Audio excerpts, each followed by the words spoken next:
અમદાવાદના એ બિલ્ડર્સ સાંભળી લે કે જેમને લોકોના જીવનની કિંમત કરતા પોતાના નફાની કિંમત વધારે છે.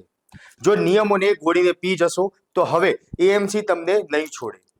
શહેરની સુરક્ષા અને પર્યાવરણ સાથે રમત રમનારાઓને સાવધાન. તંત્રએ લાલ આંખ કરી છે અને આજે અમદાવાદમાં તબાહી બોલાવી છે. એક બે નહીં, એક સાથે 21 બાંધકામ સાઇટો સીલ મારી દેવામાં આવી.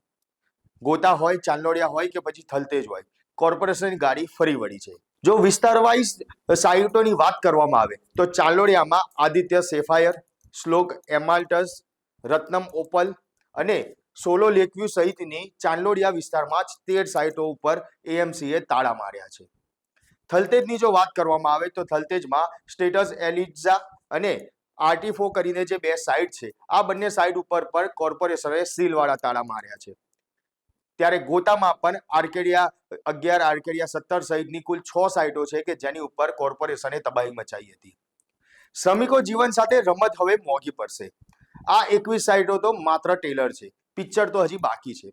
જો હજુ પણ સેફટીના નિયમોનો બેદરકારી દાખવી તો યાદ રાખજો, તમારી સાઇટ ઉપર પણ એએમસીનું સીલ વાગતા વાર નહીં લાગે.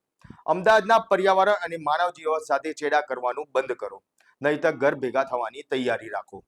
આ સાઇટો શું કારણથી સીલ કરવામાં આવી તે જો વાત કરવામાં આવે તો ક્યાંક જે ગ્રીન નેટ બાંધવાની હોય છે તે ગ્રીન બેન્ડ બાંધવામાં નથી આવી, તો શ્રમિકોના જીવન બચાવવા માટે જે સેફટી જાળી છે તે સેફટી જાળી ક્યાં?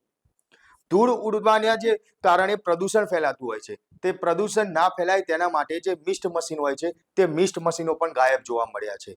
એટલે કે કહેવાય કે જે બિલ્ડરો છે તે બિલ્ડરો દ્વારા જે એસઓપી છે તે ગોળીને પી ગયા હતા અને એટલા જ માટે બિલ્ડરોની શાન ઠેકાણે લાવવા હવે એએમસીએ લાલ આંખ કરી છે.